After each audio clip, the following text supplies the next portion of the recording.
toutes et à tous et bienvenue à ce webinaire consacré à l'usage des images dans les pratiques pédagogiques. Aujourd'hui, on n'imagine plus évidemment un cours qui ne soit fait et qui ne soit enrichi surtout avec des images, des vidéos, des captations ou encore des films ou des documentaires qui nourrissent évidemment le propos de l'enseignant. C'est le sens de l'histoire, on le sait, mais aussi une attente des nouvelles générations qui ne comprendraient pas d'avoir des images qui animent évidemment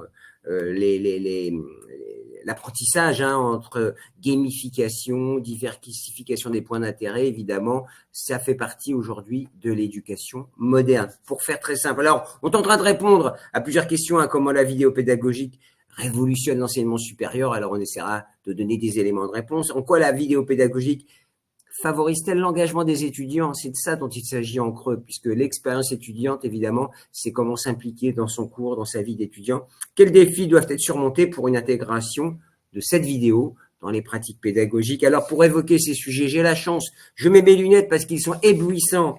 Jérémy Pilves, responsable pédagogique de l'ENESIA. Bonjour Jérémy. Bonjour. Vous êtes à Paris, Jérémy? Oui. Voilà. Dans les îles, malheureusement. Oui, je dis ça parce qu'il y aura un contraste saisissant météorologique qui va s'opérer dans quelques instants.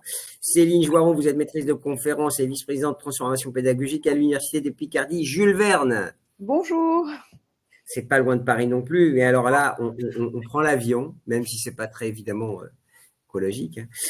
Aymeric Courtois qui nous a rejoint il y a quelques jours et merci d'être là, ingénieur pour l'enseignement. Alors c'est dans le bon sens pour les fuseaux horaires. Donc lui, il est pas. S'il était aux États-Unis, il serait très tôt. Là, il est bien. Il est Aymeric Courtois. Alors, ingénieur pour l'enseignement numérique et direction de l'innovation de l'ingénierie pédagogique de l'Université de La Réunion. C'est pour ça. Bonjour.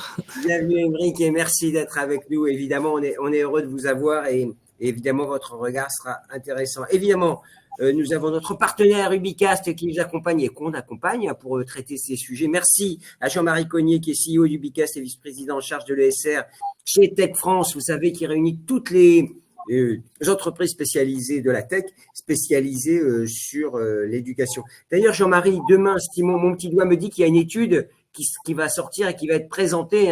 Juste un petit mot sur ce sujet. Oui, tout à fait. Bonjour à toutes et à tous. Donc oui, demain, il y a le rendu de l'étude de filière qui est monté avec le cabinet EY et donc les résultats et la Banque des Territoires. Et la Banque des Territoires, ne les oublions pas. En effet, sur le poids de la filière, nombre d'emplois, impact, ça va être très intéressant.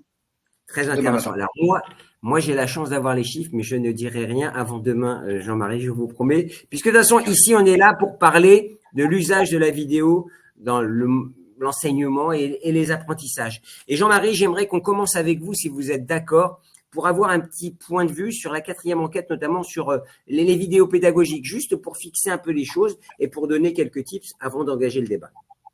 Avec plaisir, merci beaucoup.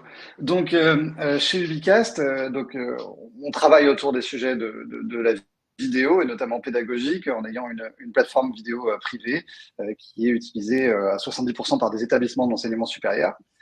Et depuis 2020, on a lancé une enquête sur les usages de la vidéo pédagogique dans l'enseignement supérieur, notamment auprès des EPSCP. Alors, on a eu 4 éditions, 2020, 2021, 2022 et cette année en 2024, qui est sortie tout récemment, il y a un petit mois. À mon sens, il y a 3 grands enseignements à retirer de cette édition 2024. Le premier, c'est que la capsule vidéo courte est devenue l'usage numéro 1 parmi nos répondants. Donc 85% des sondés nous ont affirmé avoir comme modalité pédagogique la capsule vidéo courte, alors que c'était que 60% en 2022, donc une très forte progression. Le numéro 2, c'est la digitalisation des cours magistraux, qui était numéro 1 auparavant, et le numéro 3, la production de tutoriels, qui était numéro 2 avant. Donc en fait, la capsule courte est passée directement de la 3e à la 1re place en 2 ans. Et ça, ce n'est pas anecdotique. Pourquoi? Parce qu'on pense, nous en tout cas chez Ubicast, que l'apprentissage de concepts magistraux se prête extrêmement bien pour des modalités à distance, puisque ça permet aux étudiants de voir, de revoir à leur rythme, de compléter leur cours, de mettre la vidéo en pause et puis de pouvoir faire une recherche complémentaire, consulter un autre document, prendre des notes, Alors que c'est vrai que quand on est dans un amphithéâtre pour un cours magistral, on va pas mettre le prof en pause et lui demander de rembobiner de 10 secondes en arrière, ça va être un peu compliqué. Ça serait un Euh, hologramme. on pourrait peut-être avec des hologrammes, effectivement. Et puis, toujours à ce sujet-là, 97% de nos répondants, donc l'écrasante majorité, en hausse de 7 points, nous expliquent que les professeurs sont désormais en autonomie pour créer ces capsules, et notamment en s'appuyant sur leurs outils habituels de visioconférence. Donc voilà, ça c'est le premier point. Le second, c'est que l'usage de la mise en place de rendus de devoirs étudiants en vidéo est en forte progression. Cette année, en 2024, 68% de nos répondants nous affirment l'avoir mis en place, contre 50% en 2022. Donc, c'est quasiment 20 points de progression. C'est significatif. Ça Et va en être la fait, règle si on extrapole.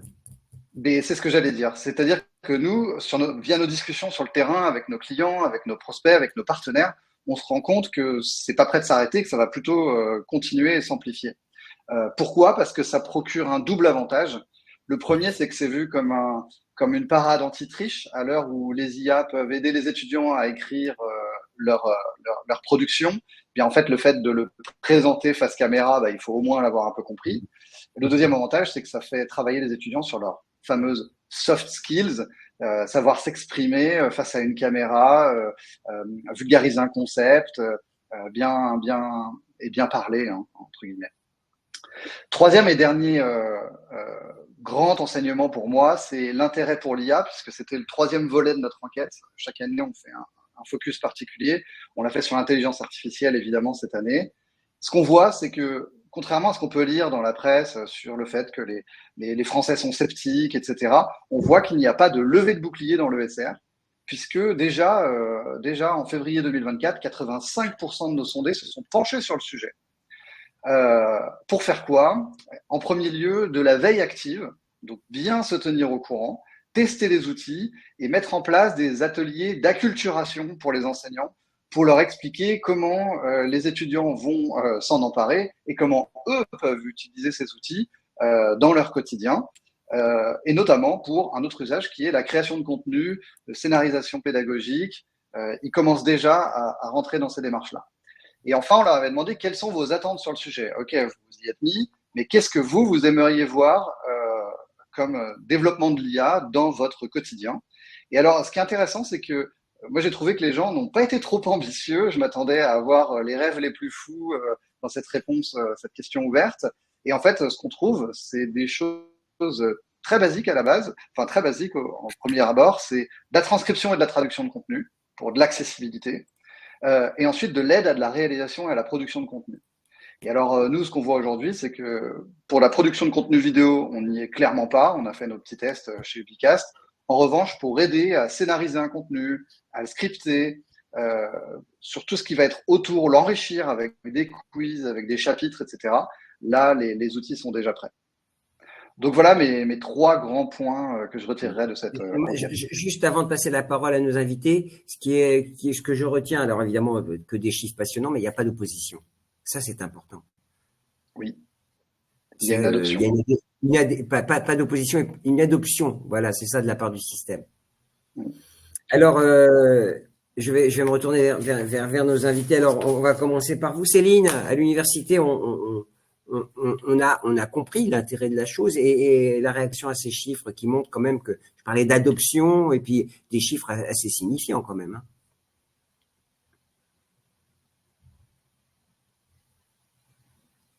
Il faut mettre votre micro, Céline. Ça voulait pas, désolée. Oui, tout à fait. Au niveau de l'université de Picardie, on constate les mêmes progrès.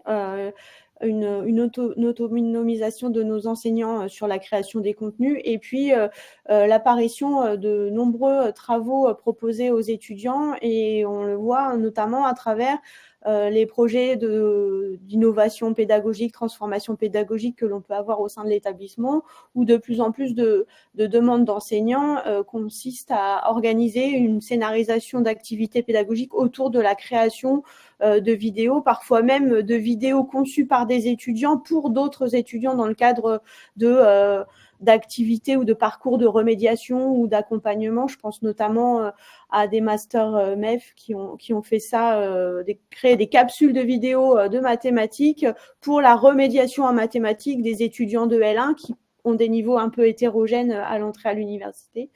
Donc, c'est ce type d'exemple. Et puis aussi,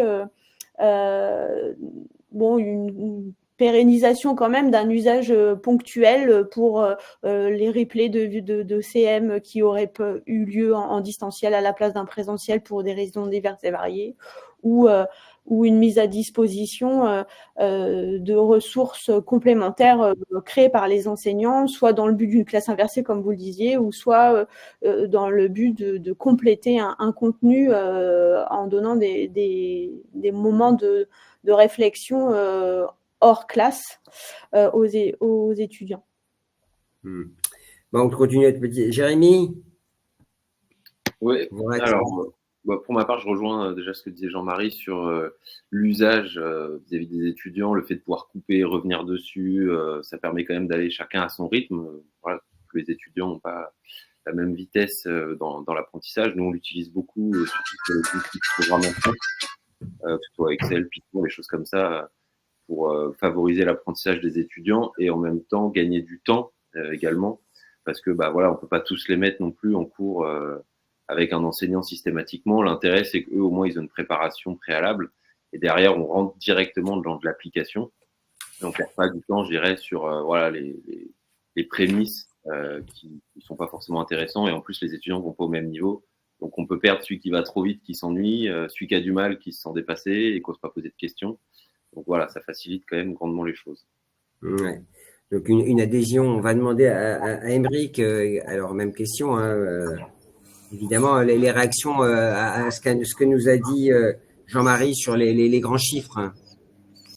Alors, pour l'Université de La Réunion, on a à peu près les mêmes taux, donc on part dans la même direction.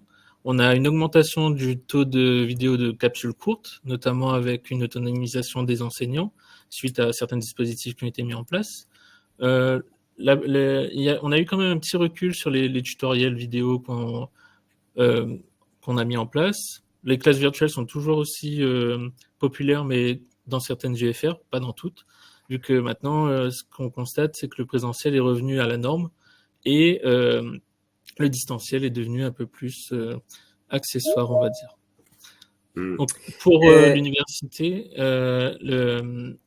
pour nos étudiants, la vidéo, c'est aussi un filet de sécurité, vu que, comme disait Jean-Marie, ils vont pouvoir revenir en arrière, s'assurer qu'ils avaient bien compris la notion et le concept, notamment au travers des activités que peut proposer l'enseignant sur ces vidéos, ou contrairement à certains, il y en a qui s'investissent vraiment dans la production de capsules vidéo, où celle-ci est l'élément central de l'activité à réaliser sur nos LMS. Jean-Marie, pour bien préciser les choses, parce qu'on a bien compris que la capsule courte était l'alpha et l'oméga de l'usage de la vidéo, d'après vos chiffres. C'est quoi une capsule courte, juste pour qu'on soit bien d'accord et qu'on sache de quoi on parle, puisqu'Aymeric en a fait référence à cela. Eh bien, en fait, quand on veut complètement numériser un parcours, c'est-à-dire ne pas le fournir en replay d'un présentiel, mais il faut faire de la réingénierie pédagogique. Et on va pas faire une vidéo d'1h30. Je sais pas pour vous, mais moi, par exemple, quand j'arrive sur une vidéo, que je clique sur play, que je vois qu'elle va durer 55 minutes, je reste pas. Sauf si c'était leur Swift, hein.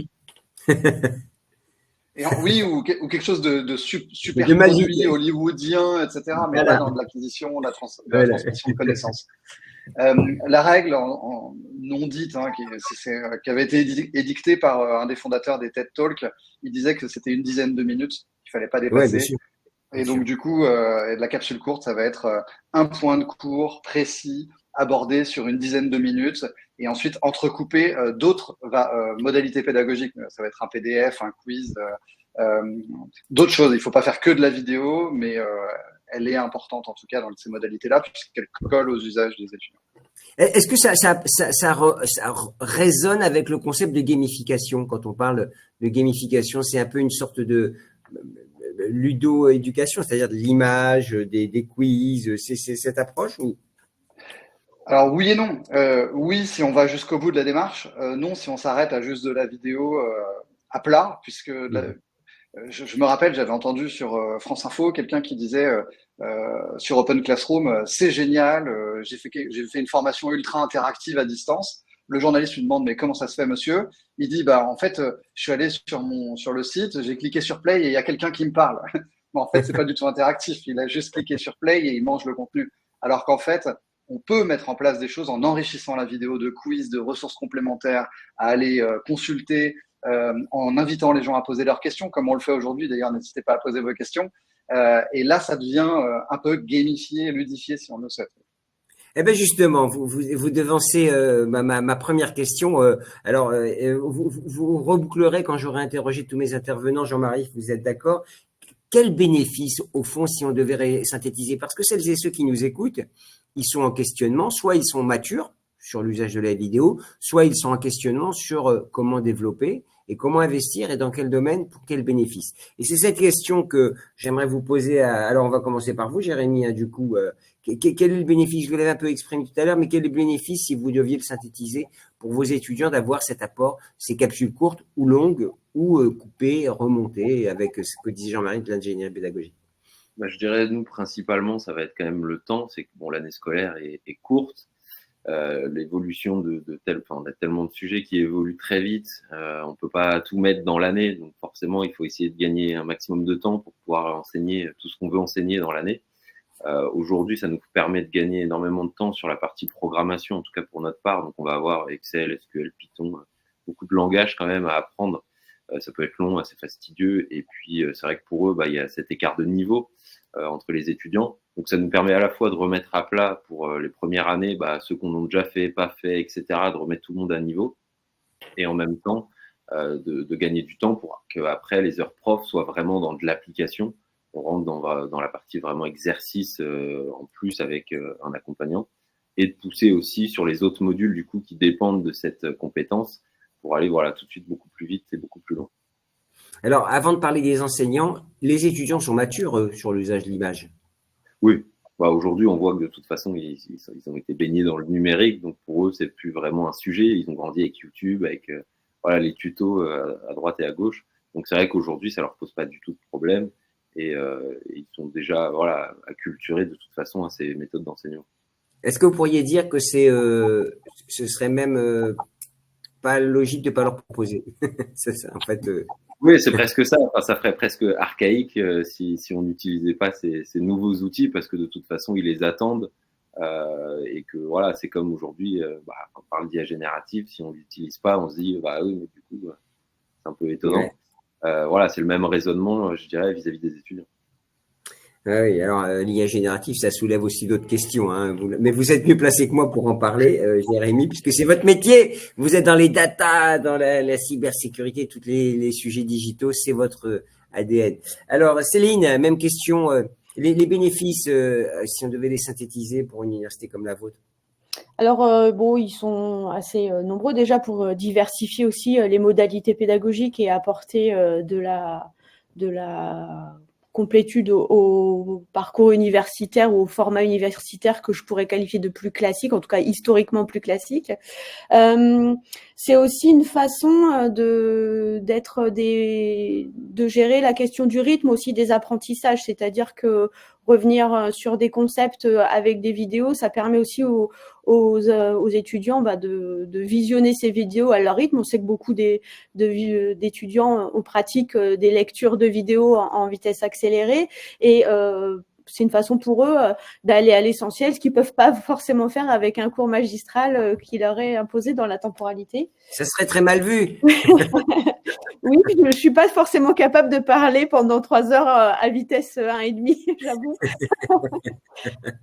Et puis, il y a également tout ce qui... Parce que vous savez, nous, les universités, on est en transformation autour de l'approche par compétences et à travers ça, tout un tas de mises en situation qui se développent dans des filières dans lesquelles c'était pas forcément le cœur d'activité, hein, ce qui est, par exemple, le cas dans ma discipline, l'informatique. On a toujours eu des projets à faire avec les étudiants. Il y a d'autres disciplines dans lesquelles c'est moins classiquement le cœur des formations. Et c'est vrai que les vidéos sont des appuis important à toutes ces mises en situation et à l'évaluation de ces mises en situation. Soit parce que ça amène des concepts au moment où on en a besoin dans le déroulé du projet ou de la situation d'apprentissage et d'évaluation, soit parce qu'ils sont même l'objet du rendu de ces mises en situation. C'est-à-dire construire une vidéo pour un historien, un sociologue, ça peut être l'activité phare de la mise en situation demandée et qui est évaluée dans cette approche par compétence. Aymeric, même question aussi sur les bénéfices que vous en attendez, enfin de votre point de vue, hein, je le rappelle, vous êtes ingénieur pour l'enseignement numérique à la direction d'innovation à l'Université de La Réunion. Je rejoins aussi les collègues des autres universités, mais on peut aussi avoir l'approche de rendre un peu plus dynamique certains enseignements qui sont très transmissifs, notamment ajouter des interactions qui n'étaient pas prévues initialement dans un cours magistral, et du coup apporter ce dynamisme et ajouter de l'engagement au public étudiant pour pouvoir s'investir réellement dans leur apprentissage. Je crois que le mot a été, vous venez de le répéter, Aymeric, hein, engagement. Hein, Jean-Marie, je crois qu'engagement, et c'est l'engagement, au fond, tout ce qu'on dit là, ça n'a d'intérêt que s'il y a une acquisition meilleure des compétences, en fait, et des connaissances, on est d'accord. Et c'est cet engagement qui est décisif. Jean-Marie? Oui, parfaitement, complètement, je vous rejoins là-dessus. C'est parce que c'est l'engagement qui va permettre de mieux ancrer la connaissance. Et du coup, il faut aller chercher l'interaction avec l'étudiant tant en classe qu'en distanciel. Et donc, en classe, on sait, il y a de nombreuses solutions qui se développent pour aller générer de l'engagement pendant le cours. Et il faut poursuivre le même objectif dans les modalités asynchrones, distancielles. Et on peut le faire autour de la vidéo si on a les bons outils. Mais attention, comme je l'ai dit tout à l'heure, une vidéo YouTube ne va pas forcément générer de l'engagement, si ce n'est cliquer sur une pub pour une boîte de céréales à la 18e minute de la vidéo. Ça serait moche hein, quand même. Non mais ce que vous dites, Jean-Marie, c'est qu'il faut il faut travailler. C'est pas une vidéo qu'on plug et puis on attend que ça se passe, quoi. C'est tout le travail derrière. C'est le step one et après il y a beaucoup d'étapes pour aller vers la performance. Nous, on le voit au niveau des ingénieurs pédagogiques, hein, c'est une grosse partie de leur temps, hein, c'est accompagner les enseignants. Les enseignants ont le savoir, produisent le contenu de cours, et les ingénieurs pédagogiques les aident à trouver la meilleure modalité, en ligne ou pas d'ailleurs, pour le diffuser de la meilleure manière qui va justement générer de l'engagement et donc de la rétention et donc donner du succès à l'étudiant dans ses examens de fin d'année. En tout cas, je peux vous dire, chers amis, c'est que ça fait réagir. On a dès le début, on a à peine commencé, qu'on a déjà des remarques, des échos, des questions. Ça veut dire qu'évidemment, je pense qu'on est sur un sujet extrêmement prégnant dans notre univers. Alors moi, j'avais une question. Céline, c'est à l'universitaire que je parle. Le professeur reste bien au cœur du dispositif. Je crois que c'était un prérequis qu'il faut rappeler, parce qu'évidemment, dès qu'on parle de nouvelles technologies, et alors pire avec l'IA, on dit, plus besoin de personne. Oui, bien, évidemment, c'est lui qui est le chef d'orchestre de la création, de la conception, de la réflexion, de la scénarisation, même des vidéos, même si il y a un accompagnement par des services d'appui à la pédagogie constitués d'ingénieurs pédagogiques ou de cellules audiovisuelles qui peuvent soit aider à choisir les bons outils, les bons formats, et donnent des recommandations de bonnes pratiques, soit carrément viennent faire des captations, des montages pour aider à ces capsules courtes en tout cas. Donc oui, c'est souvent quand ce sont les enseignants qui sont proactifs que les projets se font et ça se fait pas sans eux ou à leur insu, ça c'est clair en tout cas. Alors ma question en creux, évidemment, Céline, vous vous doutez, est-ce qu'ils se mobilisent? Est-ce que vous sentez une appétence? Parce que évidemment, il y a toujours une tête de pont je pense que les autres établissements ont la même remarque que moi, c'est-à-dire on a toujours un noyau d'enseignants des early adopters comme on dit. Voilà, c'est ça qui sont déposent des projets, qui innovent, qui font des retours d'expérience. Là où on a plus de mal, et puis on en a qui sont très éloignés du numérique et peut-être de la vidéo également. Et puis la question, c'est d'amener ceux entre deux vers davantage de réflexion en tout cas. Est-ce que oui ou non ils sont prêts à intégrer ce type d'outils? C'est pas intégré pour le principe d'intégrer, c'est parce qu'ils y voient un intérêt à un moment donné. On parlait de gain de temps tout à l'heure, de gain de temps présentiel pour pour focuser le présentiel sur la mise en action, la réalisation et peut-être moins sur l'acquisition d'un contenu, de connaissances ou de concepts. Et donc, c'est un travail constant d'emmener les enseignants vers tout ça et de diversifier la façon de les toucher. Nous, on fonctionne avec des référents, par exemple, on fonctionne avec des moments, des événements. Il y a, comme beaucoup d'universités, on essaie de multiplier les façons de les accrocher, on va dire. Mais de toute façon, d'ailleurs, pas simplement avec la vidéo, avec tous les nouveaux outils, la fonction d'enseignant, sa journée type, elle est différente. C'est ce que, quand même, il rentre pas dans la salle de cours, il déroule pas son cours et il sort de la salle. Il y a ce travail amont, la préparation, le montage, la scénarisation et tout ça. Je crois que si on ignore, faut pas faire comme si ça n'existait pas. Ça demande un engagement aussi de leur part. Oui, même si on produit pas de vidéo, il y a un temps de réflexion sur comment on orchestre sa pédagogie qui est loin d'être négligeable et que ça intègre ou non des vidéos. C'est sûr que cette phase, elle leur est propre, ils s'en sont maîtres et effectivement, elle est primordiale. Alors, on va dire, il y a 10% d'adopteurs, early adopteurs, 10% de chafouins qui sont contre le changement et 80% qui sont à embarquer. C'est un peu ça, c'est une courbe de Gauss, un classique. Jérémy, c'est pareil chez vous? Oui, tout à fait d'accord. J'aurais pas dit mieux. C'est vrai que voilà, faut les accompagner, même s'il y en a qui sont précurseurs et qui poussent au changement. Il en reste une grande partie qu'il faut pousser à nous suivre et les accompagner parce que ça reste un nouvel univers. Ils n'ont pas forcément eux baigné dedans dès le début. Donc le tout c'est de travailler ensemble pour accomplir l'objectif. Je crois que l'essentiel c'est que ce soit la simplicité, c'est-à-dire qu'il faut que ce soit le process de fabrication soit fluide. Je crois que c'est ça qui est fondamental. Oui, puis après c'est vrai que c'est pas évident surtout si c'est un enregistrement qu'on fait tout seul dans notre coin, de parler juste à un écran comme ça avec personne en face, c'est pas forcément facile. Tout le monde n'est pas forcément prêt aussi à retravailler tous ces cours. C'est quand même une dynamique à prendre. Donc c'est vrai que c'est pas évident et c'est pour ça qu'il faut bien les accompagner et c'est un travail qu'on fait tous ensemble.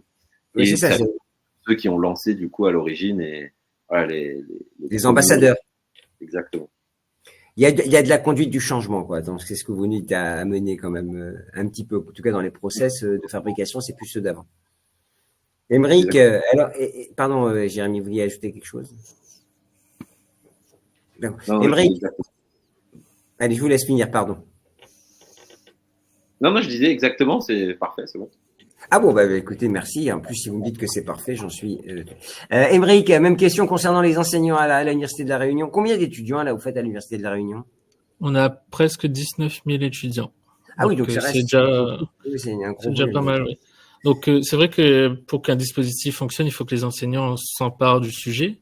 Et donc on a deux stratégies, on va dire ici. C'est que il y a les early adopters, comme on le dit si bien, qui sont vraiment investis, qui vont essayer d'aller encore plus loin dans leur pratique pédagogique, en essayant d'innover avec divers outils, notamment la vidéo ou des pratiques pédagogiques. Et on a aussi une équipe TIS santé, on va parler des TIS santé, qui font un travail énorme d'accompagnement des enseignants pour la réalisation des vidéos dans les cours sur Moodle. Donc ça peut aller jusqu'au dépôt et voilà. Donc c'est vrai qu'on a cette démarche où on veut aller vers l'autonomisation, mais c'est vrai que c'est pas forcément facile pour tous les corps de métier, notamment l'UFR santé. Vous voulez dire les médecins? Voilà, les praticiens, ils n'ont pas forcément tous le temps d'aller. Et pourtant, c'est là où on en a besoin quand même, parce que j'avais vu le professeur Benamou à l'époque qui avait lancé les universités numériques et il avait fait toute une série de films avec plusieurs multicaméras pour le geste médical et les opérations, c'est fondamental pour l'apprentissage. Enfin bon, je dis ça. Surtout je pouvoir dis rien. revenir sur certaines erreurs à ne pas refaire, surtout. Ce serait vraiment intéressant. Bah oui, si on pouvait éviter, hein. Ça serait mieux en santé. Jean-Marie, évidemment, vous, comme, on va dire, comme fournisseur de solutions, l'adhésion du corps professoral reste centrale. Non, mais très clairement, et c'est quelque chose qui m'a frappé dans tous les témoignages qu'on vient d'avoir, et qui nous tient à cœur chez Ubicast, c'est l'intégration de l'outil derrière le LMS. Pourquoi? Parce que les établissements ont pendant très longtemps essayé de démultiplier le LMS. Alors, chez les EPSCP, c'est 100% Moodle, hein, 100%. Et du coup, on a essayé l'acronyme EPSCP. Vous êtes dur là. Ah oui, mais bon, il y a des gens qui public, établissement à caractère scientifique et je n'ai plus l'acronyme, scientifique et culturel. En gros, c'est les universités, les grandes écoles. Public à caractère scientifique et culturel. Voilà. Merci. Mais oui, mais bon, les professionnels, pardon, j'ai oublié, établissement public. Ouais, je vais copier et je vais le mettre, vous savez où? Je vais le mettre sur le chat. Comme ça, c'est en deuxième page de notre enquête. J'aurais pu la retrouver. Ce que je voulais dire, c'est effectivement un outil comme le nôtre, vidéo, il doit être derrière le LMS et il doit se masquer. Ça doit être un outil de plus dans le LMS et non pas une tierce plateforme. Si on demande aux enseignants pour faire une vidéo d'aller visiter, de s'authentifier sur un nouveau site, on les perd. Il faut que ça reste dans le cadre de ce qu'ils connaissent et ce qu'ils maîtrisent au quotidien. Et est-ce que vous êtes d'accord sur cette répartition 10-10, 80, 80-20 avec 10 de gens qui sont indécrottables et 10 qui sont vraiment des early adopters? Est-ce que on est dans ces proportions à votre vécu? Alors moi, en général, j'utilisais du 20-20-60. Ah, 20, vous êtes plus 20 dans le haut mais donc on est à peu près sur les mêmes ordres de grandeur.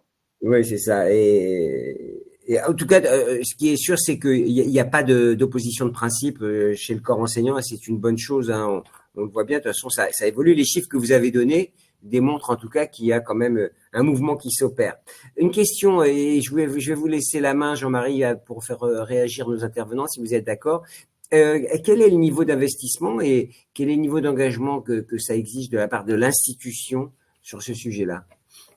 Alors, il y a un mot qui a été dit tout à l'heure, c'est conduite du changement. Et effectivement, quand on adopte ce type d'outil, c'est transversal en fait, puisqu'il va servir toutes les disciplines, toutes les facultés. Il faut accompagner. Avec la pandémie qu'on a vécue il y a quelques années, maintenant, les pôles d'ingénierie pédagogique se sont un peu renforcés, même si on sait qu'il y a très peu d'ingénieurs pédagogiques par enseignant, si on fait un ratio dans les établissements. Mais les investissements, ce qui est compliqué en fait, et ce qu'on voit, et je le vois aussi avec ma casquette EdTech France, c'est que dans le monde de la EdTech, on est sur des modèles par abonnement. Et dans les universités, avec les appels à projets nombreux que vous voyez passer, on est surtout sur des budgets d'investissement, d'acquisition.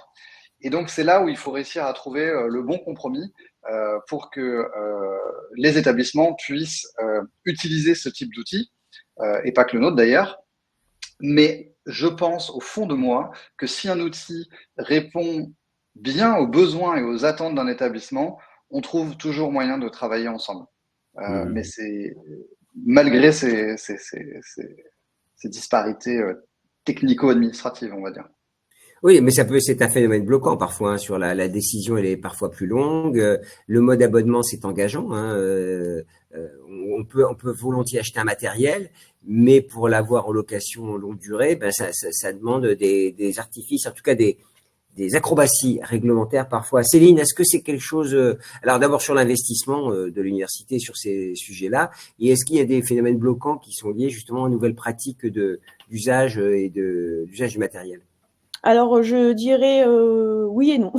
Réponse un petit peu entre les deux.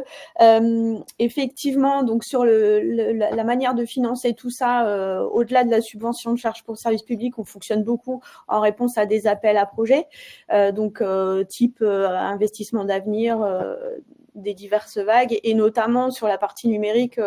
Actuellement, il y a les projets démonstrateurs numériques de l'enseignement supérieur qui nous permettent aussi d'expérimenter des choses et de contractualiser avec des EdTech. Donc c'est incité et c'est fortement souhaité.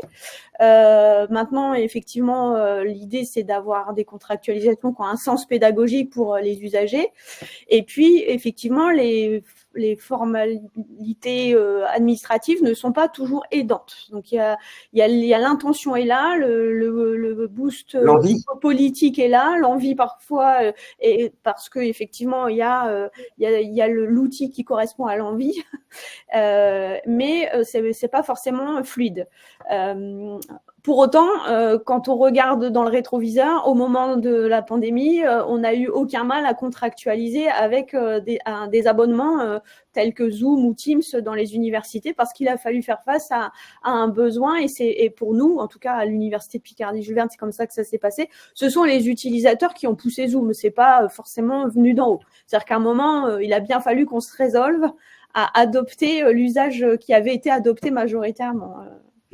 Oui, c'est ça. Parfois, ça vient de la base. C'est ce que vous voilà, dites. c'est ça. Ça ne veut pas dire que ce sera pérenne dans le temps, mais en tout cas, plus personne n'imagine qu'on n'ait plus ça aujourd'hui.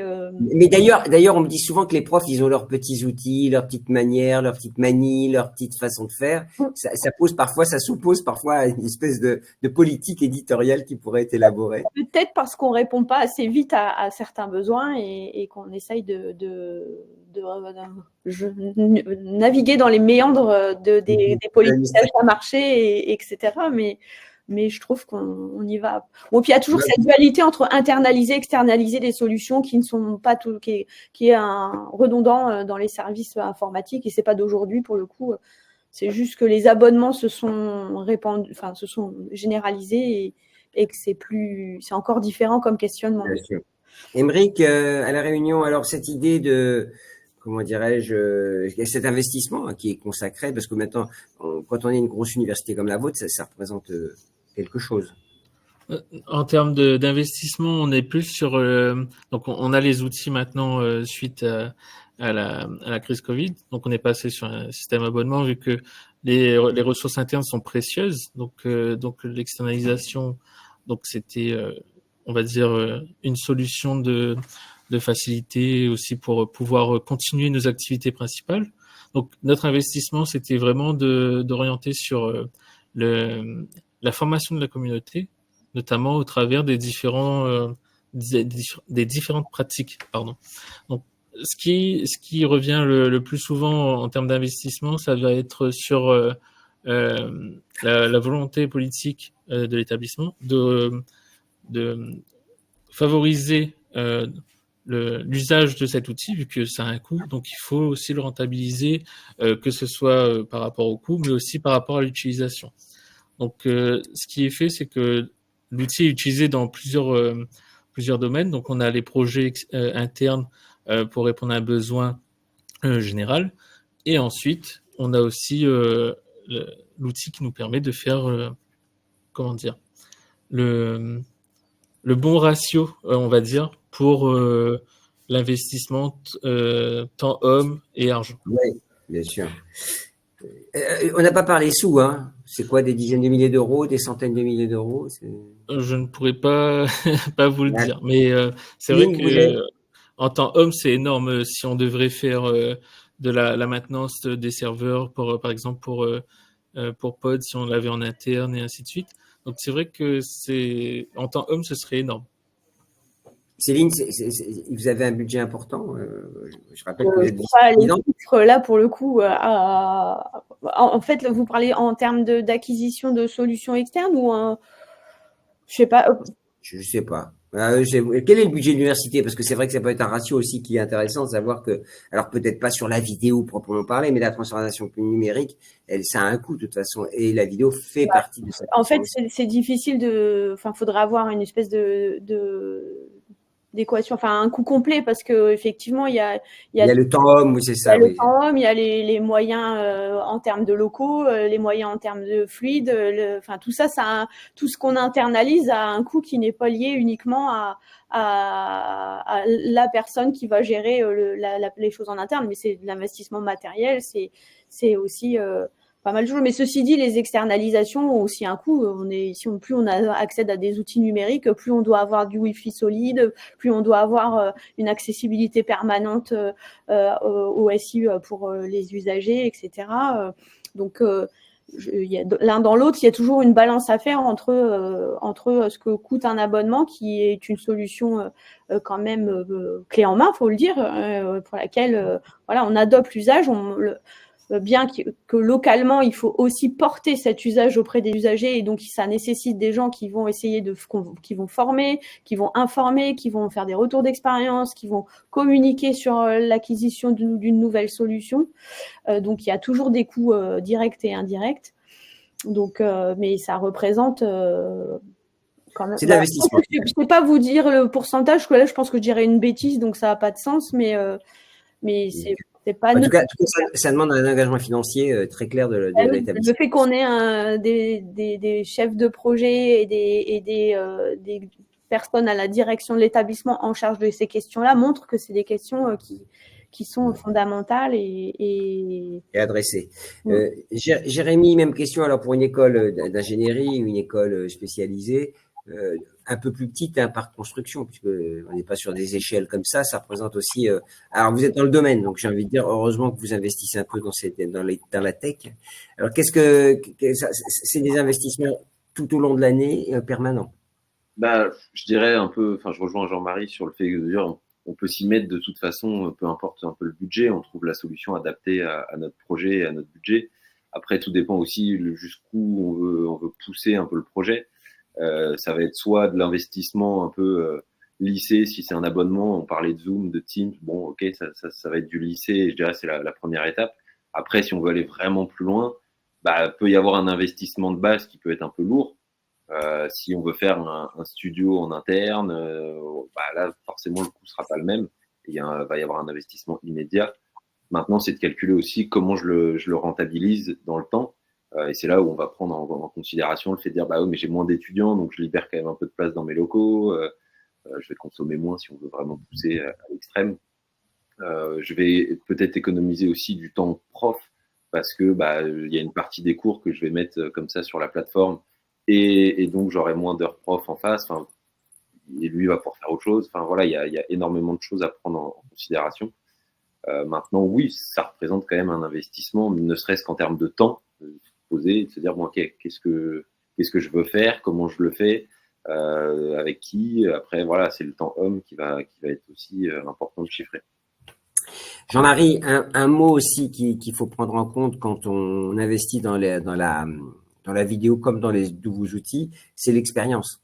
Et j'ai envie de dire le retour d'expérience. C'est-à-dire que pour être performant, il faut absolument évaluer, mesurer pour changer ou poursuivre un peu son expérience, son action pédagogique avec la vidéo ou autre. Oui, c'est clé. On en a parlé. Un investissement demande un retour sur l'investissement. Et donc, du coup, pour pouvoir mesurer le retour, il faut avoir des remontées statistiques, savoir si les étudiants regardent la vidéo, s'ils décrochent, s'ils s'en servent, si les enseignants en produisent.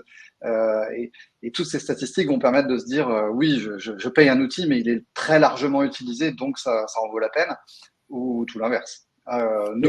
Je touche du bois, pour l'instant, on a la chance de voir des très belles remontées statistiques chez nos utilisateurs, donc ça veut dire que l'outil est largement adopté et donc qu'il se justifie. Oui, parce que là où je voulais vous emmener, cher Jean-Marie, c'est la culture de la data. Évidemment, à chaque fois qu'on a une action sur un film, un cours, on sait où est-ce que ça coince, et cette data, elle est fondamentale pour l'évaluation et le parcours pédagogique et le parcours d'apprentissage. Oui, et on en est à l'étape 1, parce que pour l'instant, donc on a de la data, la grande majorité des outils en ont. L'étape 2, ça va être d'agréger ces datas à un niveau un peu plus central, on parle des Learning Record Store, donc les LRS qui seraient adossés au LMS et qui vont remonter et agréger les datas de tous les outils connectés au LMS plus le LMS pour ensuite pouvoir rentrer sur la voie de la personnalisation des apprentissages en essayant de mieux connaître son étudiant, sachant que chaque étudiant apprend différemment, est différent de base. Et on va y venir. En tout cas, nous, on travaille là-dessus. Chez Ubicast, on fait partie du consortium Prometheus X, le gros consortium européen, pour travailler sur des standards de remontée statistique et de partage d'informations dans un cadre de confiance. Oui, parce que Jérémy, Céline et Émeric, on est bien d'accord que ça rejoint le principe de personnalisation. À chaque fois qu'un étudiant, même quand il fait un arrêt sur image, c'est qu'il se pose une question, c'est que s'il revient en arrière, ça donne une information. Céline, je crois que c'est aussi ça qu'il faut jamais oublier. C'est pas qu'un gadget. C'est pas qu'un gadget, c'est aussi une façon de réguler, enfin d'autoréguler la pédagogie. C'est-à-dire que l'enseignant aussi voit par rapport à l'ensemble des visionnages qui ont lieu, les concepts qui sont revus par des étudiants, qui sont approfondis, ceux qui sont peut-être moins bien compris, surtout si c'est complété avec d'autres activités pédagogiques comme des quiz ou autres qui viennent donner d'autres datas sur la compréhension par les étudiants, ou bien simplement déjà l'engagement de ces étudiants dans leur démarche d'apprentissage. Et c'est complémentaire à ce qu'on peut observer en classe. Si on met des choses, par exemple sur Moodle, avec des vidéos et puis des activités telles que des quiz ou autres activités, ça permet de voir aussi si les sentiments qu'on a ou le ressenti qu'on a en cours ou en travaux dirigés est celui qu'on est réel, enfin est fondé. Et puis, effectivement, toutes ces données-là, au final, on les a implicitement dans une classe, mais c'est de l'ordre du ressenti, ou c'est sur des copies ou sur des travaux rendus. Là, c'est une autre façon de mieux comprendre la perméabilité de ce qu'on transmet ou de ce qu'on essaye de faire aux étudiants. Mais Jérémy, Pardon. Je disais, c'est pas évident parce que les données pédagogiques, elles sont parfois incomplètes, sont difficiles à agréger, elles sont difficiles à acquérir ou pas suffisantes parce qu'on n'a pas d'assez grande quantité de données pour pouvoir dessiner des tendances ou bien faire des prédictions, et donc adapter le contenu et le parcours avec des prédictions sur un petit nombre de personnes, c'est pas facile et c'est pas suffisant. Mais on en a à l'étape 1, c'est ce que dit Jean-Marie. Donc, il a prévenu Jérémy, pareil, et Émeric sur l'idée des datas, de l'expérience, la personnalisation, de retour d'expérience. Déjà, je suis d'accord. C'est vrai que la quantité va jouer un point important. Après, c'est aussi le fait d'anticiper dès le début, justement, qu'est-ce que je veux analyser. Et c'est souvent ce qui pêche, c'est quand on monte les actions, on n'anticipe pas forcément l'analyse de ces actions et de se dire, OK, c'est pertinent, c'est rentable, voilà, qu'est-ce que je veux analyser, in fine. Et puis, après, c'est comment aussi je le construis, parce que ça va être de savoir, est-ce que il regarde vraiment les vidéos jusqu'au bout, est-ce qu'il y a un plus vraiment dans ma pédagogie, parce que mes exercices, je vois que, effectivement, mon taux de succès explose par rapport à ce que j'avais avant et aux solutions que j'utilisais avant. Alors, voilà, il y a tellement de critères que c'est de savoir finalement même qu'est-ce que je veux analyser in fine et quel est l'objectif de la mise en place de ces outils. Ouais. Qu'est-ce que je veux analyser? C'est vrai que parfois, on ne sait plus de quoi on parle. Émeric, pareil, sur le retour d'expérience, j'imagine que vous avez aussi lancé quelque chose autour de cela. C'est vrai que la possibilité d'analyser une ressource vidéo, par exemple, où est-ce qu'un utilisateur s'est arrêté, peut donner des indicateurs importants, notamment sur est-ce que c'était compréhensible ce que je viens de dire, ce que j'ai fait, et ça nous permet aussi de renouveler le média en question qui peut poser un certain nombre de problèmes, justement pour faciliter l'apprentissage de nos utilisateurs, de nos étudiants, pardon, et l'avantage de pouvoir faire une rétrospection sur ce qu'on a produit améliore la qualité de nos enseignements. Donc, on est dans une constante amélioration de tout ce qu'on fait, notamment la production de médias, on va passer par là. Qu'est-ce qu'on va garder, qu'est-ce qu'on va enlever. C'est vrai que tout ça, ça prend du temps. Et comme on le sait, on est tous en manque de temps. Donc, c'est comment trouver les bonnes solutions pour se donner un petit moment pour l'analyse de ces dernières et comment faciliter l'analyse des données aussi par les enseignants, mais aussi par les équipes pédagogiques, notamment. Mais Émeric, vous savez ce qui s'est passé? Depuis novembre 2022, ChatGPT est arrivé. Donc, l'intelligence artificielle va changer notre vie, vous le savez. Alors, je vous provoque, pardonnez-moi. Et Jean-Marie, est-ce que l'IA va changer quelque chose? Moi, je vois bien, on me dit que les enseignants, maintenant, pour faire un QCM, ils prennent leur cours. Ils le mettent sur ChatGPT, ils posent la question, fais-moi un QCM. ChatGPT fait tout seul un QCM à partir du cours. Ça veut dire qu'on voit bien qu'il y a un basculement dans les usages et la préparation même, et l'évaluation. Qu'est-ce que ça va changer pour ce sujet de la vidéo?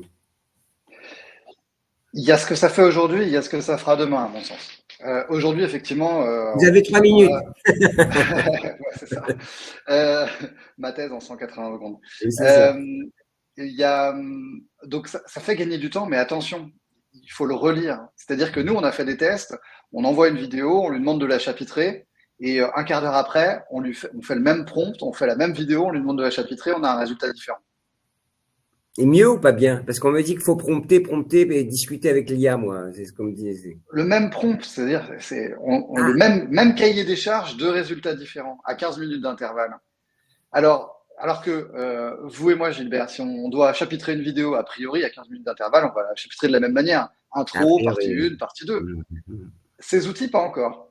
Donc, très souvent, ce qu'on voit dans les outils IA, et c'est pour ça que nous, on a mis un peu de temps, là, on s'y met, mais on a mis un peu de temps, on voulait observer. Souvent, il y a une deuxième IA qui contrôle le travail de la première. C'est ce qui est mis en place dans les solutions un peu sérieuses actuellement. Donc, oui, aujourd'hui, il y a beaucoup de bruit autour. Ça foisonne. Voilà. La qualité, en tout cas la qualité pédagogique et académique qu'on attend d'un établissement d'enseignement supérieur, je pense, l'outil IA tout seul, on n'y est pas encore. Ça, c'est mon humble avis. Alors, on n'y est pas encore, Jérémy. Céline, Émeric. Céline, vous y êtes? On y est parce que on voit beaucoup d'usages se développer et puis surtout beaucoup d'expérimentation. En fait, les collègues déjà cherchent à voir ce que les étudiants font avec les IA et ce qu'ils peuvent construire et à quel point ça peut être une aide pour la réalisation d'activités ou pour tricher éventuellement. Mais ça, c'était le premier réflexe à l'initial. Mais aussi à quel point ça peut être un outil pour aider, ce que je disais tout à l'heure, la réalisation de projets qu'on leur donne à réaliser, de mise en situation dans lesquelles on les immerge ou de production d'activités qui leur sont demandées. Beaucoup de groupes de travail, de ce que je vois dans les universités, se créent sur ce sujet-là, avec des pionniers, comme on disait tout à l'heure, ou bien des personnes qui s'interrogent sur l'évolution dans les usages. Sur les vidéos, effectivement, pour le moment, j'ai plus l'impression que c'est une aide à la scénarisation ou bien l'usage de vidéos comme base pour alimenter une IA qui va elle-même générer des contenus complémentaires, comme par exemple des petites incrustations, enfin des activités H5P pour mettre sur Moodle, des quiz, comme on disait tout à l'heure. Par exemple, je prends une vidéo pédagogique que je trouve intéressante pour les étudiants, je l'utilise comme base et là, l'IA me génère des choses que moi, je n'aurais pas généré, ou mon propre contenu que je transforme en vidéo interactive à l'aide d'une IA. Mais je rejoins ce que disait Jean-Marie, il y a toujours une grosse vérification derrière, parce que même sur la production de QCM, comme vous évoquiez, parfois, il y a des choses un peu tarte à la crème qui remontent ou qui ne sont pas forcément…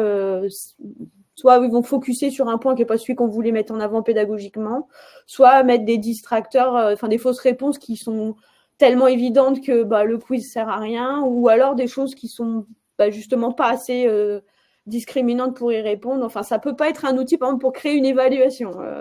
C'est une aide à la création, mais voilà, l'intelligence humaine est quand même toujours nécessaire pour le moment, en tout cas, pour revenir.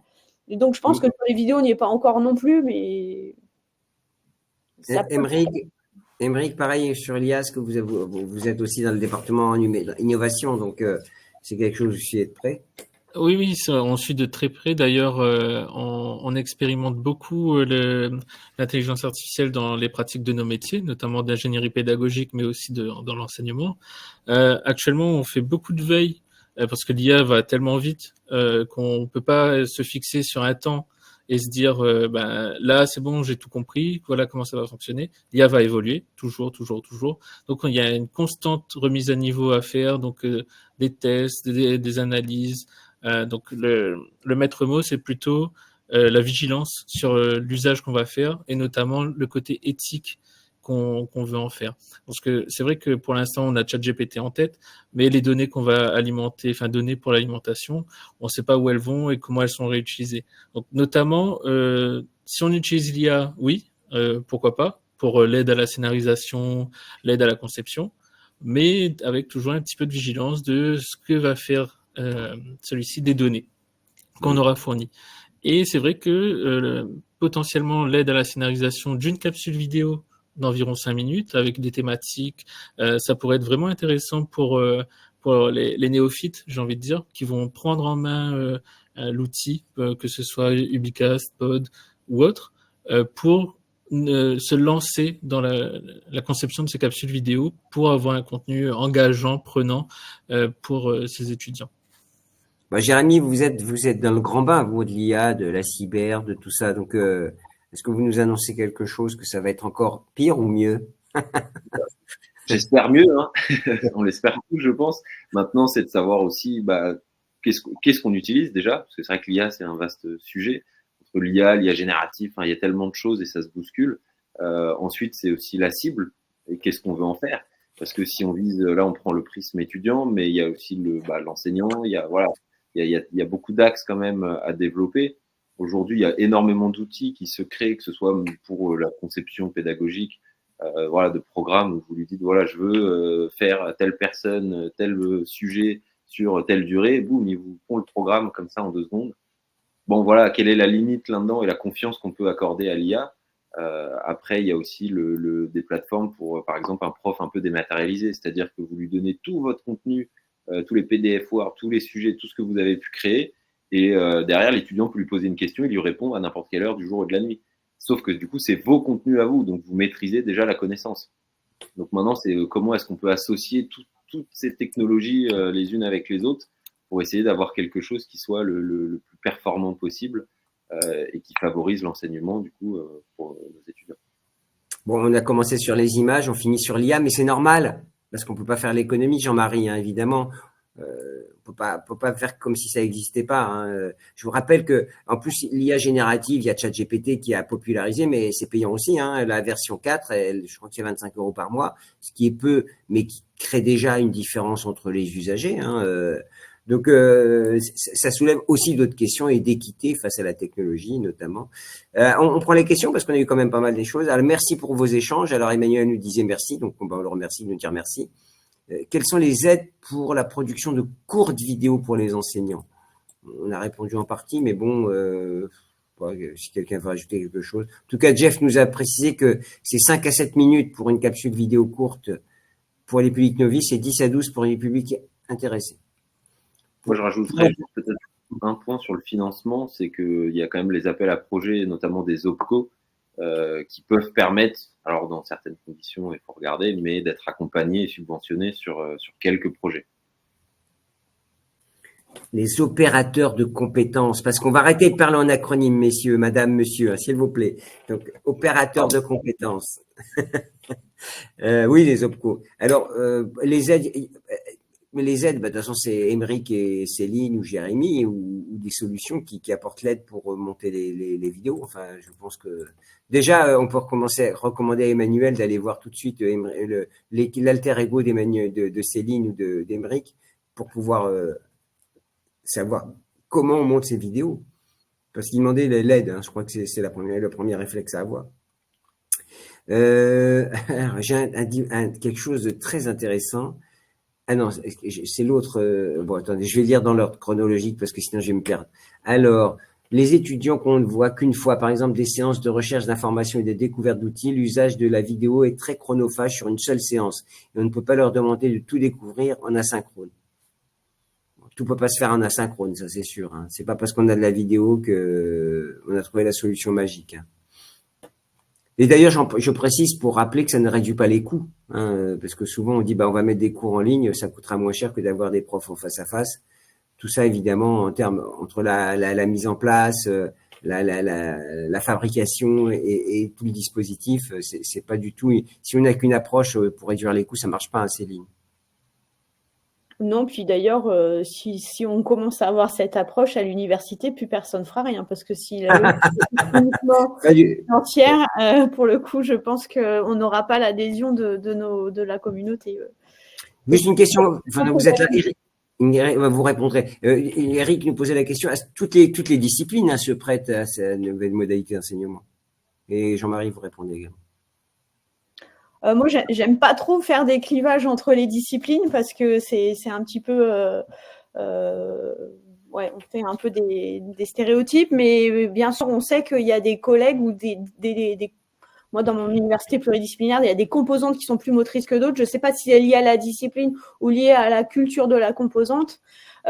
Moi, ce que je constate quand même, c'est que sur les néo-recrutés que chaque année j'ai en formation, il y a quand même pas vraiment une énorme distinction entre les disciplines sur l'envie de s'y prendre, enfin en tout cas de faire évoluer les choses ou de s'appuyer sur le numérique dans sa pédagogie. Sur les vidéos, je saurais pas distinguer, mais pour le coup, moi, je n'ai pas ce retour d'expérience dans le domaine médical. J'ai plutôt l'impression que nous, localement, le domaine de la santé est très, très précurseur sur cet aspect-là. On a un centre de simulation de santé qui est un centre physique où on peut simuler des activités. Tout est filmé, les vidéos sont conservées, elles peuvent être réutilisées, décortiquées dans le cadre d'activités pédagogiques. Ça a donné lieu à un campus numérique important. Donc, pour le coup, voilà, c'est pour ça que je pense que faire des raccourcis disciplinaires, c'est peut-être un petit peu pas possible. Moi, je vous ai transmis la question de notre internaute, hein, Céline, ne me disputez pas. C'est vrai que, par exemple, je voyais que la question parlait du droit. Moi, chez moi, le droit, il y a des personnes qui sont réfractaires, il y a des personnes qui voudraient bien, il y a des personnes qui voudraient bien mais n'ont pas le temps.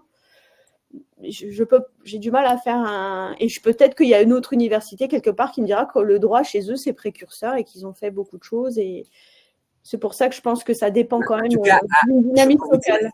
Je peux vous dire qu'à Assas, ils se montent un partenariat avec une école d'ingénieurs pour travailler sur toutes les problématiques d'IA. Donc, c'est pour vous dire qu'il y a des gens qui s'engagent. En tout cas, voilà un exemple. Jean-Marie, juste une question. Je ne sais plus la question, mais c'était quoi la question? Oui, toutes les disciplines sont évidemment concernées. Oui, et ça n'a pas toujours été le cas. Au début du BICAS, donc nous, on est fin 2007, on commence à se développer 2008, 2009, 2010. Et à cette époque-là, oui, chez nos clients, on voyait que tout ce qui avait trait aux sciences dures, ils étaient pro-vidéo, hein, parce qu'on allait ancrer le magistral, la compétence dure, pour que les étudiants puissent revoir, etc. Donc, on avait les écoles d'ingénieurs, etc. Mais dans les écoles de management, on avait beaucoup de mal. Ils disaient, non, nous, c'est des soft skills, la vidéo, ça sert à rien de numériser les cours, c'est pas ce qu'on attend d'eux. Mais comme on l'a dit tout à l'heure, maintenant, la vidéo, elle sert parfaitement les soft skills également. Donc du coup, non, moi je vois pas de distinction. On a des très beaux exemples dans des facultés de droit aussi, des très beaux exemples dans des facs de médecine. Donc non, pour moi, il n'y a pas de distinction. On enchaîne. Peut-être aussi un témoignage de Laurent Chaumel. Je travaille à Paris 8 et j'ai organisé un atelier de 30 heures pour l'acquisition de connaissances via la production de vidéos. C'était très riche et très dense. Le problème, c'est que c'est pas très développé dans notre université. Donc, on voit bien qu'il y a des volontés. Parfois, il faut que ce soit accompagné par, évidemment… Alors, ce qu'il constate, c'est que les études ne sont pas prioritaires. Donc, et l'important est le scénario, la recherche de documentaires, la synthétisation des informations, l'écriture du script, la recherche des illustrations, le tournage est finalement assez simple une fois qu'on a fait cette partie amont. C'est ce que dit Laurent Chaumel. Tout ça, ça revient avec ce qu'on s'est dit tout à l'heure. C'est beaucoup d'engagement et de préparation. Et ce que vous disiez, Céline, vous m'avez rappelé que de toute façon, quand ils préparent leur cours, c'est un peu la même chose, en fait. Ils préparent leur cours et là, ils préparent le scénario. Oui, c'est ça. Et puis, effectivement, le rendu final n'a pas toujours besoin d'être hollywoodien pour faire passer les bons messages pédagogiques. Et ce qui explique aussi peut-être l'augmentation des chiffres évoqués par Jean-Marie sur le fait que les enseignants se filment seuls dans leur classe virtuelle pour faire passer certains contenus, parce que c'est un grain d'un tout. Et la vidéo en soi n'est pas le cours, elle est un élément d'un ensemble, d'un scénario et d'un chemin. Et donc, ils ne recherchent pas toujours. Dans certains cas, on a besoin de très belles vidéos et de choses très, très abouties techniquement et audiovisuellement, mais dans d'autres cas, c'est pas forcément nécessaire. Et donc, on fait avec les moyens du bord. Mais vous savez, il y a une formation à l'INA qui s'appelle enregistrer avec son téléphone. Alors, il donne une marque, hein, enregistrer avec son iPhone. Donc, ça veut dire qu'aujourd'hui, d'ailleurs, toute la communication des grandes marques aujourd'hui, c'est, on a oublié qu'un téléphone, ça servait à téléphoner. Maintenant, on a découvert que ça pouvait faire avec des films, même des concours de fiction avec son téléphone à leur monter. Et c'est vrai que parfois, c'est étonnant. Donc, pour reboucler avec ça, c'est vrai qu'aujourd'hui, on pourra se filmer bientôt avec enfin, on peut déjà le faire, hein, puisque on a des outils de montage. Une dernière question pour ce tour de table, et Jean-Marie, je vous passerai la parole. Tout ça, évidemment, ça exige, Aymeric, une conduite du changement. C'est-à-dire que c'est vraiment des process RH aussi qui sont derrière, en creux, dans toutes ces nouvelles initiatives qui sont menées autour du digital et de l'image. Oui, c'est ça. Et en fait, c'est vrai que il faut accompagner ce changement. Il ne faut pas juste être spectateur. Donc, c'est pour ça qu'il y a tout un lot de démarches qui est faite, notamment des deux côtés, comme ce que je disais plus tôt. L'UFR Santé, c'est les plus gros consommateurs de vidéos, vu qu'ils ont énormément de vidéos sur la plateforme Ubicast. Mais aussi, on a aussi les langues qui commencent de plus en plus à venir poster des vidéos d'analyse et par rapport au cas d'étude. Et on constate que c'est en nette progression dans certaines GFR composantes, d'où les accompagnements spécifiques qu'on peut mettre en place pour la bonne démarche pédagogique. Juste, vous avez pas un regard transversal sur les partenaires étrangers? Ils attendent de vous des choses comme ça? Je sais pas, quand les étudiants étrangers ils viennent, ils disent est-ce que on a les vidéos? Est-ce que c'est naturel chez eux? Alors, on a des Erasmus qui viennent à l'Université de La Réunion. Donc, ce qu'il faut savoir, c'est que nous, ce qu'on a mis en place, c'est que les enseignants qui le souhaitent peuvent utiliser Ubicast depuis le LMS. Et systématiquement, s'ils ont besoin de la vidéo, ils ont accès à celle-ci sur leur cours. Donc, libre à l'enseignant de mettre à disposition la vidéo pour téléchargement, pour qu'il puisse s'approprier le contenu, le revoir en offline, parce qu'il y a ça aussi qu'il faut prendre en compte, c'est que la vidéo, ça demande de la bande passante, ça demande une bonne connexion, et le fait de pouvoir télécharger ces vidéos permet de s'approprier son apprentissage, et du coup, avoir une meilleure acquisition de connaissances. Allez, Céline et Jérémy, ma question est que je reviens à ma première question, conduite du changement et finalement stratégie RH à mener au sein de son effectif et de ses collaborateurs. Je suis d'accord. Bon, faut que ça vienne, faut que ce soit un tout dans tout un établissement, voire même depuis le ministère jusqu'à l'établissement. Et un élément dont on n'a pas tellement parlé, mais qui, je pense que le changement vient aussi des étudiants. C'est eux aussi qui nous poussent à aller vers ça. Et c'est inclure des étudiants dans les dispositifs d'accompagnement, d'aide au changement, de transformation pédagogique. C'est aussi important parce que eux, quand ils savent aller dire à des enseignants, mais pourquoi vous faites pas comme tel enseignant? Alors, vous êtes ringard? Qu'est-ce que c'est que ça? Vous êtes ringard, mais vous savez que sur Moodle, on peut faire ça, vous feriez ça beaucoup plus facilement. Et bon, c'est des vecteurs qui sont importants. Et eux, comme ils sont les consommateurs de vidéos, voilà. On a un envie les enseignants. Donc, du coup, si on voit les étudiants aller voir les vidéos sur Internet plutôt que nos cours, on peut se poser des questions à un moment donné sur ce qu'on devrait faire ou ce qu'on pourrait faire, en tout cas. Vous pouvez être libéré, délivré sur la vidéo. Vous pouvez peut-être magnifier le cours de manière différente par rapport à la salle de cours qui est un peu rigide, si je puis dire. Jérémy, même question, changement aussi et conduite du changement et stratégie RH. Ouais, tout à fait d'accord avec tout ce qui a pu être dit tôt. C'est vrai que c'est important aussi d'avoir des retours d'expérience des early adopters, comme on a pu le dire, parce que voilà, eux ont fait déjà l'exercice une première fois ou plus. C'est vrai que c'est important pour entraîner les autres, peut-être de donner un peu les conseils, les retours d'expérience, parce que c'est quand même un exercice un peu différent. Donc voilà, faut pas hésiter aussi à se lancer. Et nous, de toute façon, on essaye aussi de pousser nos enseignants à le faire et de les accompagner au mieux. Mais je pense que c'est aussi de lever un peu le frein pour certains qui, c'est une nouvelle pédagogie qui s'amorce. Et c'est aussi peut-être l'inquiétude, justement, du manque de connaissances, un peu, ils savent pas à quoi s'attendre et comment ça va se passer. Donc, c'est de bien les rassurer là-dessus, je pense. Jean-Marie, on a dit plein de choses, hein. C'est intéressant, hein. Ça va toujours trop vite, hein, vous avez vu, hein. C'est comment c'est passé, hein. Comme un bon film, vous savez, hein. Un bon film, vous n'avez pas vu la fin arriver. Pouvons-nous avoir l'enregistrement? Mais bien sûr, tout ça sera en replay. Bonjour à tous, on est remercié, c'est sympa d'ailleurs. C'était Jean-Marie, un petit débrief sur tout ce qui a été dit. On est sur le bon chemin quand même. Oui, clairement. Je suis ravi, j'ai passé un très bon moment. Je trouve aussi que, merci à nos intervenants, parce que ça va dans le sens de ce qu'on a observé dans l'étude. Donc, quelque part, ça me rassure. Ça veut dire qu'on ne s'est pas trop planté dans notre travail. Ce que je retiendrai au-delà de ça, c'est qu'il y a cette logique de simplicité pour que ça continue, puisque les étudiants l'attendent.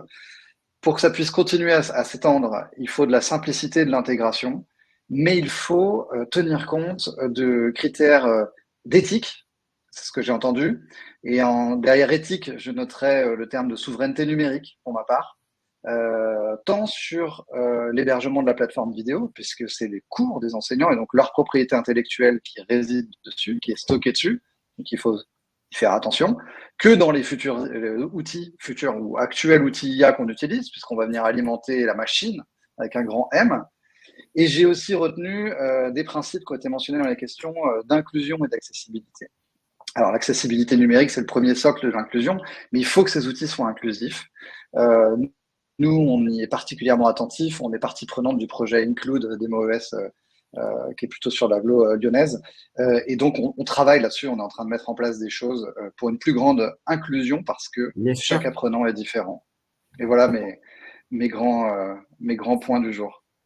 Merci beaucoup pour ces échanges. Rist et fort, soft. Je sais pas, Aziza nous dit ça. Je sais pas s'ils étaient soft, nos échanges. Moi, je les ai trouvés assez cool, voilà, pour reprendre. Merci beaucoup. En tout cas, moi, j'ai appris beaucoup de choses. Et puis surtout, Jean-Marie, Jérémy, Céline, Émeric, il reste du boulot quand même, hein, parce qu'on n'a pas fini d'explorer toute la technologie et toutes les envies et les désirs de nos étudiants comme de nos enseignants, et ça reste le cœur de la machine. Merci à tous, à très bientôt. Le webinaire sera en replay. Merci à notre partenaire Ubicast, hein, quand même, Jean-Marie, et puis à EdTech France aussi, hein. On écoutera demain ce qui sera dit sur la filière EdTech. Il se passe pas mal de choses, et la France, de ce point de vue-là, en matière de souveraineté digitale, se pose en Europe, et c'est très bien. Merci à tous, à très bientôt. Merci, à bientôt. Merci, à bientôt. À bientôt.